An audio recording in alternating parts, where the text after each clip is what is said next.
فکری جګړه يهود نصارا دوی دا غواړي چې همیشه مسلمانانو خاص کر دغه د ځوانه طبقه په وشي باندې مصروف او بند وساتي. قرآن سره چې به کله انسان مطالعه کوي وی ګوري دوه قسمه سستور دي. یو کسل العقل بعدم اعماله في التفكر والتدبر والنظر في آلاء الله. الله رب العزت تعالی دا خبره کړې ده چې انسان به دې شي کې سوچ وکړي، به دې کې نظر بند کا او ته سوچونه کې او نظر بند کې نو تا کې فکری سستور راغی لکه فکری جګړه. يهود نصارا دوی دا غواړي چې همیشه مسلمانانو خاص کر دغه د ځوانه طبقه په وشي باندې مصروف او بند وساتي. نږدې مثال لري فرعون د شی ویلي چې کله د موسی علیه السلام سره اراده مقابله ولرله او کوشش موسی اوس حقانیت ښکار کوي. حامان ته ویل چې مال یو بنگله جوړه کا او دغه بنگله جوړه کا چې زه به دې کې وخی چې مو د موسی د الہ سره جګړه وکم. دلته اوس ګورئ بنگله جوړول او هغه به اخر له رسول او به هغه د فرعون قتل او به د موسی د الہ سره خبرې کول دا نو ډېر وروسته خبرې دي.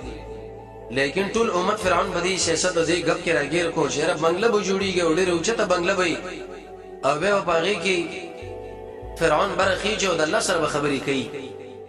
نو دا وخت تر یو ډېر وخت پورې دا خلک دی فرعون مصروف وساتل لکه اوس يهود نصارا یو کار کوي. یو معاملې روانه کې وځي پورې ورسي مسلمانان په حساب بند کی لیکن به وګړي یره دا مسله غوته شو چې اوس به بل طرف باندې تمامول پکار دي. ډیر مسلمانان ایس خپل سیدادونه به باغی کې وربند کی چې باغی ونی شنه به بل باندې یو شی دوی راوټه کی او هغه کېږي او نه کېږي څو وخت کېږي علم الله لا نتیجه به شي علم الله لا. لیکن ټول مسلمانان ایس باغی کې ربند کې خپل استعداد او ارسو د دشمن د مقابله نه فارغ شو د خپل ګیران دیوزي د کار لاندې دیوزي چې هغه هیڅ کار نه دی. دغه مرسته په انسان کې کله موجود شي الله رب عزت بر سره د جنت نه محروم کی. دا به قسمه قسم کله د مسلمانانو لپاره ورو بر استل کله یو پروګرام رسل کله یو شو کله بل اهل علم او غیر اهل علم دا ټول بده کې بند ساتل. الحمدلله رحم السلام عليكم او ارشد ښکارا ده دی له ویل شي کسر العقل د عقل سستوبه. الله رب العزت تعالی دا ویل چې په قران کې سوچ بند کا، الله په مخلوقاتو کې بند کا او الله په عظمت کې بند کا، ته هغه استعدادونه پرې خو د بل طرف د مصرف کړل.